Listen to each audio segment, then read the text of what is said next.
Mga Karyoko, ito nga po ang ating version 3 na 30mm Ryoko brushless impact drill mga Karyoko.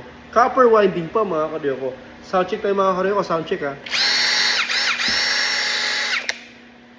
Yung tunog mga Karyoko, smooth na smooth, napaka-piling, quality, professional na professional, talaga maganda siya.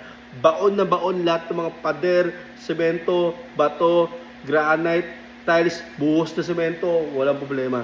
Okay, so tara, tingnan natin yung kanyang mga specs. So kaya pong binagago natin, ang kanyang itsura, kaya appearance mga Karyoko, maraming dinagdag dyan. Okay, so meron siyang sabitan sa ano po, sa pantalon para sa kanipong akit sa taas, ay sasabit mo na lang siya. Okay, so naman mga Karyoko, sa kabilang side naman ay meron siyang makita kami butas.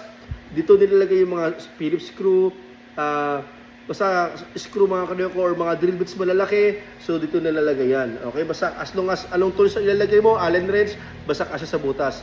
Dito, gusto mo siyang tanggalin, i-unlock mo siya. Tanggalin mo itong mga nakasabit na to. Yan, i-unlock mo rito sa likod. Okay, Ryoko brand. So 30mm metal shock na rin siya, adjustable lang kayang torque. Yan, at saka yung speed niya, 1 to 2 speed. Adjustable po siya mga Karyoko, reversible. Ayan, ang ilaw niya sa gitna na, sa baba na, dati sa taas, malawak na po ang kanyang sakop, lalo pag brown out po mga Karyoko. Sa bundok, emergency, gabi. Siyempre, kailangan mo ng ilaw mga Karyoko. Automatic mamamatay yung kapag 30 seconds di ginagamit, mamamatay siya mga Karyoko. Ngayon, kung gusto maging hammer, ito mga Karyoko, may arrow yan no, sa taas. Ayan, arrow niya. Ngayon po, gusto mo siya maging hammer, ayan, sa pader yan. Bato, semento.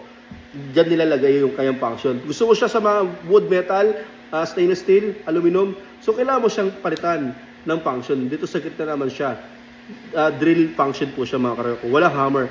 Gusto mo siya gawing impact drive. Ito mga Karyoko, ayan o. Ito siya gawin. Ayan. Arrow niya nakatutok sa marang screw sign. So, makapag-screw ka, text screw mga Karyoko. Makapag-screw ka ng ibang klaseng screw na gusto mo. Okay? Sa bubong, maganda, malakas na mga Karyoko. Okay? So, yun naman, copper motor siya, yung motor na hindi basta-basta nasusunog kasi nga wala na siyang carbon. Kasi brushless na po siya. Okay? At yung sa lahat mga Karyoko ay meron siyang tensile battery, version 3 na mga Karyoko. Dalawang battery yan. Ayan o, dalawang battery yan mga Karyoko. Dalawang battery. At yung sa lahat, may isang fast charger na mabilis mag-charge kasi 2.0 amperes na po siya mga Karyoko. Makapag-charge na siya ng 1 hour and 30 minutes o 1 hour and 40 minutes. Depende pa sa tagal ng kung gano'n pa karaming laman ng battery mo. Kung gusto mo agad charge, emergency, so mabilis talaga siya. Dating charge siya 5 oras, ngayon mabilis na siya ngayon. At may kasama siya mga accessories. Dating 500, libre na. Text screw, 3 bits sa wood, at saka mga ano po, mga screw bits. Okay? At kanyang hard case. Ayan. So, bang tigas, ABS plastic mga Karyoko. Hindi po ito basta-basta mababasag. Okay? Kasi nga, ABS plastic na po siya. At kaya po handle sa gitna na, kung ayaw mo nang gamitin mo sa drill, gamitin mo siya para sa toolbox mga Karyoko. Lagyan mo sa toolbox. Okay?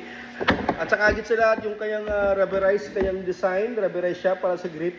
Di madulas mga Karyoko. At ang kanyang plastic po ay ginamitan na natin ng ABS plastic. Hindi na po basta-basta mababasag. At ito naman po ang kanyang ilaw sa battery kung makita mo na kung lobot na siya o hindi pa ang battery mo. Mga Karyoko, available ito sa Dasmariñas Cavite at Quiapo, Manila sa lagang 2,500 2.5 version 3 Ryoko 30mm brushless copper motor winding. Ang lakas ito mga Karyoko. Okay? Available po sa Dasma at Quiapo, Manila. Ang address ko nakapost na. Yung presyo nakapost na. Huwag kalimutan mag-share. Maraming salamat and God bless.